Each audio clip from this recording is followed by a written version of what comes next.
उन्होंने गलत करा है तो इन्होंने भी उससे भी ज्यादा गलत करा है। अगर ये बोल रहे हैं किसी की गर्दन काट लेंगे, बाप का माला गर्दन काट लेंगे, संजुदा विषय गुरु बनेगा क्या? ऐसे देश कभी भी विषय गुरु नहीं बन सकता। आपको जब तक हिंदू मुस्लिम के अंदर फंसा के रखेंगे, यहाँ पे जो सरकार है करप्ट है, इन्होंने काम ही यही करना है कि इनके काम से तो कोई वोट देगा नहीं। एक साल के अंदर अंदर वो 18 लाख करोड़ के आदमी कैसे बने, मुझे बताइए। जनता को जवाब चाहिए। मोदी जी बताते क्यों नहीं है जवाब? जनता को बताइए कि ये कैसे बने, इतना पैसा आया कहां से इनके पास। नमस्कार, मैं ज्योति यादव आप सभी का नेशनल दस्तक पर स्वागत करती हूँ। इस वक्त मेरे साथ रिची लुथारिया जी। आपको बताना चाहूँगी कि इन दिनों जैसा कि आप देख रहे होंगे कि रामचरितमानस को जलाया जा रहा है, उसे फाड़ा जा रहा है और ख़ास तौर पर धमकी दी जा रही है स्वामी प्रसाद मौर्य को कि इनकी जीभ काट लाओ, गर्दन काटने की 21 लाख है। क्या कहना चाहेंगे? देखिए, किसी भी ग्रंथ को जलाने से ना विचार खत्म नहीं होते हैं, किसी व्यक्ति को मारने से विचार नहीं खत्म होते हैं। एक विचार को काउंटर करने के लिए सिर्फ एक विचार ही चाहिए। विचार से विचार खत्म हो सकता है, उसको दबाने से, उसका दमन करने से आप बोले कि ये सब खत्म हो जाएगा, पॉसिबल नहीं है। लेकिन अगर किसी को कोई गलत बोलता है तो हमें ये बोलते समय ये पता होना चाहिए कि हम क्या बोल रहे हैं। हमें आग मीच के अगर हम कुछ भी बोल सकते हैं अपनी भावना को, अगर हमें फ्रीडम है बोलने की, लेकिन इसका ये मतलब है कि हजारों लोगों की भावना को आप आहत कर सकते हो क्या? लेकिन उन्होंने आहत कहाँ किया है? जो लिखा था वो बोल दिया था। लिखा तो ये तो सबको ही पता है क्या लिखा हुआ है, ये कोई नई बात तो नहीं है। मेरे को लगता है हिंदुस्तान के 150 करोड़ लोगों को अच्छी तरह पता है कि उसमें क्या लिखा हुआ है। ठीक है, अब क्वेश्चन ये नहीं उठता है कि उसमें लिखा क्या है। मेन क्वेश्चन ये है कि क्या उन शब्दों का, जैसे कि तमाम एक्सपर्ट जो बीजेपी के या दूसरे जो हिंदू धर्म वाले भी जो एक्सपर्ट्स हैं वो बोल रहे हैं कि इसका मीनिंग कुछ और है। तारण का मतलब है कि देख रेख करना या कुछ भी, उसका अलग इंटरप्रिटेशन कर रहे हैं उस वर्ड्स का, शब्दों का। तो आप एक, उन्होंने भी बोला कुछ, उन्होंने किसी को मारा तो नहीं ना पहले, लेकिन उसके बाद तुम उसके धर्म को, उनके धर्म की किसी भी प्रति को जलाओगे। आज कुरान को जलाएगा कोई, आप जिंदा बच सकते हैं इस देश में? आप गीता को जलाओगे, जिंदा बच सकते हैं? आप कुरान बाइबल को जलाएंगे, आपका क्या होगा आप जानते हो? तो खाली हिंदू धर्म को ही आप क्यों लेते हो इस तरह की इजीली कि आप कुछ भी कर सकते हो और आपको हर तरह की स्वतंत्रता है? अगर जहां तक कमियों की बात है, कमियां तो कुरान में भी बहुत सारी हैं। उसमें भी कहते हैं कि वही तो कह रहे हैं कि अगर रामचरितमानस में कमियां हैं तो वो कमियां तो दूर होनी चाहिए। मुझसे बोल दीजिए ना वो चीज, आप जला के क्या प्रदर्शन करना चाहते हैं? स्वामी प्रसाद मौर्य ने नहीं जलाया, आम जनता जला रही है आक्रोश में। समाजवादी पार्टी के लीडर है, मैंने भी देखी है वो वीडियो। जनता नहीं है, पॉलिटिकली एक कैलकुलेटेड है कि भाई अब राहुल गांधी जी भारत जोड़ो यात्रा में पूरे देश का अगर मोदी के खिलाफ थोड़ा सा भी वेव चल रही है और राहुल गांधी उसका एनकैश करके फायदा उठाना चाहता है, तो ये जो सौदेबाजी है, पूरा देश को एक बाजार बनाया हुआ है इन्होंने, तो अपना हिस्सा लेने के लिए समाजवादी पार्टी भी तो करेगी। भैया मुस्लिम वोट तो हमारे हैं, तू कैसे ले रहा भैया कश्मीर में जाके, और तू यात्रा करता फिर रहा है, तेरे पास चले जाएंगे तो हम क्या करेंगे? केजरीवाल भी करेगा ड्रामा कुछ, क्योंकि उसको भी वही वोट चाहिए। तो जो एक तरह जो बीजेपी की वोट परसेंटेज है वो हमेशा वो की वही रहती है, ऑलमोस्ट उतनी रहती है। जो बिजनेसमैन लॉबी है उसको सपोर्ट करती है, ऑलमोस्ट बढ़ती है या उससे उतनी रहती है जितनी पहले थी। लेकिन आस्था को ठेस पहुंचा दिया, अगर वो गलत है। लेकिन क्या ये कहना कि गर्दन काटने के लिए 21 लाख देना? देखिए, किसी को भी इस देश के अंदर कानून अपने हाथ में लेने का हक नहीं है। कोई बंदा अगर गलत बोलता है तो उसके लिए कानून है ना। कोई बंदा अगर गलत बोल रहा है तो कानून के दायरे में आ जाता है। कि कोई कहता है कि मैं ये, अगर उन्होंने हिंदुओं की या किसी भी धर्म की भावनाएं आहत करी है किसी भी अपने एक्शन के थ्रू या किसी डीड के थ्रू, तो उसके अंदर फौरन हम कोई भी अगर एक लिमिट क्रॉस करते हैं तो एक्शन होता है, उसमें कानून अपनी जगह है। अगर कोई गलत करेंगे, अगर उस मौर्य जी ने कुछ बात गलत बोली है या कुछ ऐसा बयान दिया, उसके लिए कानून के दायरे में आएंगे, वो फंसेंगे खुद ही। परमहंस जी कह रहे हैं गर्दन काटने के 300, जीभ काटने के 200, आंख ना काटने के। ये बिल्कुल गलत है। ये जो पैटर्न है कि कोई कुछ बोलता है तो मैं मानता हूं कि उन्होंने गलत बोला, बयान किसी को आहत करने के लिए बोला, गलत करा, या पॉलिटिकल उसका रिजल्ट हो सकता है, कुछ पॉलिटिकल वोट लेने के लिए मुसलमानों के बोला होगा ये, या उसको अपीस करने के लिए कि देखो कि अगर हम हिंदुओं के खिलाफ बोले, ज्यादातर समाजवादी पार्टी के लीडर फेवर करते हैं मुस्लिम का फेवर करते हैं, हिंदुओं की भावना आहट करके वो वोट लेना चाहते हैं, दलितों के भी और दूसरे भी, जो कि रामचरितमानस में दलितों की आवाज तो दबाई गई है ना, इसीलिए दबाना नहीं चाहिए। मैं कहता हूं दबाना नहीं चाहिए, लेकिन देखिए अगर स्वामी प्रसाद जी ने कुछ गलत बात बोली है तो उन्होंने गलत करा है तो इन्होंने भी उससे भी ज्यादा गलत करा है। अगर ये बोल रहे हैं किसी की गर्दन काट लेंगे, बाप का माला गर्दन काट लेंगे, सन जुदा तन से जुदा, ये तो मुस्लिम भी कर रहे हैं यार। ये क्या हो रहा है देश के अंदर? ये पैटर्न है क्या? यहाँ से शांति रह सकती है, देश तरक्की करेगा, विषय गुरु बनेगा क्या? ऐसे देश कभी भी विषय गुरु नहीं बन सकता। आपको जब तक हिंदू मुस्लिम के अंदर फंसा के रखेंगे, ये कांग्रेस बीजेपी में फंसा के रखेंगे, मोदी राहुल गांधी में फंसा के रखेंगे, इस देश का स्वतंत्र नजरिया कभी कभी बनेगा नहीं, ना ही ये देश इन चीज़ों से छुटकारा पाएगा। डूबता ही डूबता जाएगा देश, और आपको 10 साल बाद 2 लाख रुपए की लिमिट घोषित आगे बढ़ा देंगे टैक्स के अंदर, लोग खुश हो जाओ लॉलीपॉप लेके। लेकिन ये रीज़न नहीं है। अभी पहले हमारे देश के अंदर 10 साल पहले डिमांड कर रहे थे कि 10 लाख लिमिट वो 10 साल पहले होनी चाहिए थी। आज की डेट पे अगर हमारी सरकार होती है, हम 20 लाख रुपए रिबेट देते, जनता को छूट देते टैक्स की, जिससे कि जनता अमीर बन पाती। लेकिन अच्छा, आपको नहीं लगता आजकल हर छोटी बात पे आस्था को ठेस पहुंच रही है?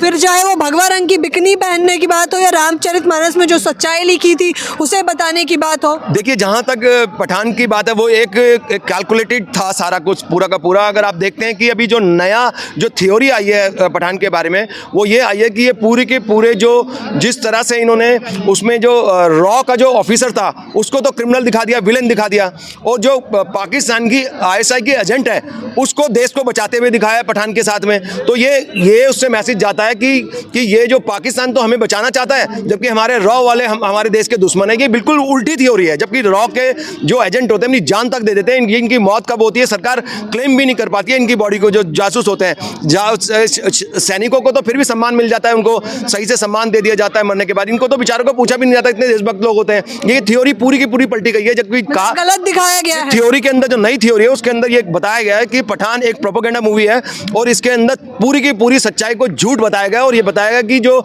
शाहरुख खान जी, इनको जो फंडिंग मिली है इस फिल्म के लिए, वो दुबई से मिली है, अंडरवर्ल्ड से मिली है, और दुबई के ब्रांड एम्बेसडर भी हैं, और दुबई के बुर्ज खलीफा पे इनकी प्रमोशन भी हुआ है। तो इसके पीछे पैसा लगा है अंडरवर्ल्ड का, ISI का, जो पाकिस्तान में दाऊद और बहुत सारे लोग छुपके बैठे हैं। कह रहे हैं ये देश का प्रेम है शाहरुख के लिए, तभी तो 600 करोड़ छप्पड़ फाड़ कमाई हो गई। जनता को तो बेवकूफ बनाया जा सकता है, पॉलिटिकल लीडर भी बनाते हैं हर बार, है ना। हिंदू मुस्लिम फंसा के वोट ले लेते हैं, जीत जाते हैं वो लोग, जीतते हैं ना। इसका मतलब जनता भोली भाली है बेचारी, जनता को तो पता ही नहीं होता ना। वो तो कह रहे हैं, मैं खुद भी कह रहा था ये बात कि भाई देखो, जहाँ तक भगवा बिकने की बात है उसमें अलग अलग कलर के कपड़े दीपिका पादुकोण ने पहने हुए थे, वो कोई गलत नहीं था। उसके अंदर सिर्फ एक ऑरेंज कलर था, भगवा नहीं था। लेकिन सच्चाई तो बाद में जब स्टोरी पता लगी तब ना, स्टोरी तो फिल्म आएगी तभी पता लगेगी। जब फिल्म आई तो हमें पता लगेगी तो स्टोरी उल्टी है। इसमें तो रॉ के एजेंट को तो विलेन दिखाया है, और पाकिस्तानी एजेंट को अंसारी को भी विलन दिखाया गया है, पठान को हीरो दिखाया गया है। देखिए, पठान का हीरो का कोई फर्क नहीं पड़ता। अगर हमारे देश के मुस्लिम है तो वो तो देशभक्त हैं, वो आज की बात नहीं है। अगर आप, लेकिन सवाल ये है कि हमेशा अंसारी ही विलन क्यों होता है? ये तो एक कॉमन बात होती है कि अब जैसे अमिताभ बच्चन का नाम विजय क्यों होता है फिल्मों के अंदर, ये तो बेकार की बात है, अंसारी हो चाहे कोई हो। लेकिन देखिए, हाँ, इससे कोई फर्क नहीं पड़ता, क्रिमिनल किसी को भी दिखाया जाता है। तमाम मूवीज हैं जिनके अंदर हिंदू भी होते हैं, आप इसको हिंदू मुस्लिम मत करो। मैं आपसे मीडिया का मेन स्ट्रीम मीडिया तो लगा ही हुआ है, हिंदू मुस्लिम नहीं कर रही हूँ। मैं कह रही हूँ कि किस तरह से जातिवाद को भी इन मूवीज में दिखाया जाता है। जैसे राहुल शर्मा मिश्रा शुक्ला ही होते हैं, वो हीरो होते हैं, और जो विलन होते हैं वो निचली तबके के ही होते हैं कि वो ऐसी हरकतें ही करते हैं। देखिए, समाज का जो पैटर्न होता है ना, समाज का, एक आपने मूवी देखी होगी आज का MLA रामोतार, उसके अंदर तमाम गालियां बक रहे थे उसको, MLA को, कि तुम करप्ट हो, तुम ये है वो। आखिर में उसने बोला हाँ मैं हूँ, क्योंकि I am a by product of this society, मैं इस समाज से ही आया हूँ। तुम करप्ट हो इसलिए मैं वहां से निकला हूँ। तो ये एक पैटर्न है कि जब पूरे के पूरे समाज के अंदर, मुझे बताइए मुख्तार अंसारी जी कौन है? क्या वो सज्जन पुरुष है ना? DP यादव जी कौन है? क्या वो सज्जन पुरुष जी हैं? तो ये तमाम जितने बड़े बड़े जो गैंगस्टर्स हैं उनके नाम हैं, तो उसी से मिलते जुलते लोग लिख देते हैं कहानियाँ। तो ये दाऊद के बारे में लिख देते हैं, फिल्में तो बनती है ना बहुत सारी, आपको पता है, वंस अपॉन बॉम्बे और तमाम मूवी बनी है जिनके अंदर इनको भी रेफरेंस दी गई है बहुत सारे लोगों के। और उसके अंदर पाटिल भी हैं गैंगस्टर, कई मूवी के अंदर, कई वेब सीरीज में पाटिल भी है, वो आगे बॉम्बे के बड़े गैंगस्टर्स हैं, उनके भी ऊपर बहुत सारी वेब सीरीज बन चुकी है। तो ऐसा नहीं है कि किसी धर्म विशेष है, लेकिन जो बड़े बड़े जो क्रिमिनल हैं उनसे मिलते जुलते वो लेते हैं। आपको लगता है कि लोगों को आज भी आस्था के नाम पे भटकाया जाता है? एग्जैक्टली, इस देश का जो पैटर्न है वही गलत है, नकली पैटर्न है। यहाँ पे जो सरकार है करप्ट है, इन्होंने काम ही यही करना है कि इनके काम से तो कोई वोट देगा नहीं, इनको जनता को बेवकूफ बनाओ। सारे के सारे भ्रष्ट आप देखिए, कांग्रेस के ऊपर 2G घोटाला किया, बोफर्स घोटाला किया, और स्टैम्प पेपर घोटाला किया, कॉमनवेल्थ घोटाला किया। आज उनकी वैल्यूएशन देखोगे उन केसेस की, आज तो कई मिलियन बिलियन में पहुंच जाएगी उनके आज के हिसाब से, महंगाई के हिसाब से उसकी कैलकुलेशन दोबारा होगी। तो उन पर कोई भी एक्शन लिया सरकार ने, मोदी सरकार ने, जबकि उन्होंने कहा था फायदा उठा के इंडिया अगेंस्ट करप्शन मूवमेंट का हमारे सामने, हमने ये आंदोलन करे, और उसके बाद में उन्होंने बोला कि मैं करप्शन खत्म कर दूंगा। क्या खत्म कर दिया? आज की डेट पे कितना करप्शन है बताइए? 20 लाख करोड़। अडानी ग्रुप का भी कहना है कि उनसे सवाल पूछना मतलब सरकार से सवाल पूछना है, देश से सवाल पूछना है। तो यही तो सबसे बड़ा आंकड़ा है इस समय। जो बोले करप्ट आदमी के खिलाफ आप बोलिए, किसी डिपार्टमेंट में जाइए, आप उनकी कंप्लेंट करिए, किसी भी करप्ट बंदे का आपका काम नहीं होगा। आप ठोकर पे ठोकर खाते रहेंगे, चक्कर काटते रहेंगे, आप धक्के खाते रहेंगे, और उसके बाद में आपका काम नहीं होगा। जब आप उनकी कंप्लेंट पे कंप्लेंट करेंगे तो क्या करेंगे, उस ऑफिसर को उठा के प्रमोट कर देंगे। पहले अगर ई होगा तो उसको ऊपर उठा के सुपरिटेंडेंट इंजीनियर बना देंगे उसको, और भी ऊपर पहुंच दे देंगे आपके ऊपर। तो ये पैटर्न है, जो गवर्नमेंट का पैटर्न भी यही था कि जब भी कोई सरकार के खिलाफ बोलता था तो वो कहती है देशद्रोही की बात कर रहे हो तुम तो। अरे भैया, सुप्रीम कोर्ट कह चुका इस बात को, लताड़ चुका गवर्नमेंट को कितनी बार कि कोई भी गवर्नमेंट की गलत पॉलिसी के अगर बुराई करता है तो वो देशद्रोह नहीं है, देश की बुराई नहीं है, वो गलत पॉलिसी की बुराई है। सुप्रीम कोर्ट कई बार लताड़ लेकिन चुका। कह रहे हैं अडानी ने, देखिए ना कितने सारे लोगों को रोजगार दिया, लाखों लोगों को। अगर जितने अडानी जितने करोड़ों रुपए कमाए हैं ना, ये सरकार को बतानी, 2014 में वो 40 करोड़ के आदमी थे, उसके बाद में 2021 तक वो 10 लाख करोड़ के आदमी हो गए। एक साल के अंदर अंदर वो 18 लाख करोड़ के आदमी कैसे बने, मुझे बताइए। जनता को जवाब चाहिए। मोदी जी बताते क्यों नहीं है जवाब? जनता को बताइए कि ये कैसे बने, इतना पैसा आया कहां से इनके पास? सरकार के पास जवाब तो है नहीं, और वो कह देते हैं कि जी मेरे पे अटैक कर रहे हो, देशद्रोह हो गया। हिंडनबर्ग रिसर्च सेंटर है, उन्होंने साफ बोला है कि अगर आप में दम है, अगर आपने केस करना है, ये अडानी जी कहते हैं सरकार हमारी तरफ से उनके ऊपर केस कर दीजिए, है ना, इंटरनेशनल कोर्ट ऑफ जस्टिस के अंदर, क्योंकि वो गवर्नमेंट कर सकती है उसके अंदर।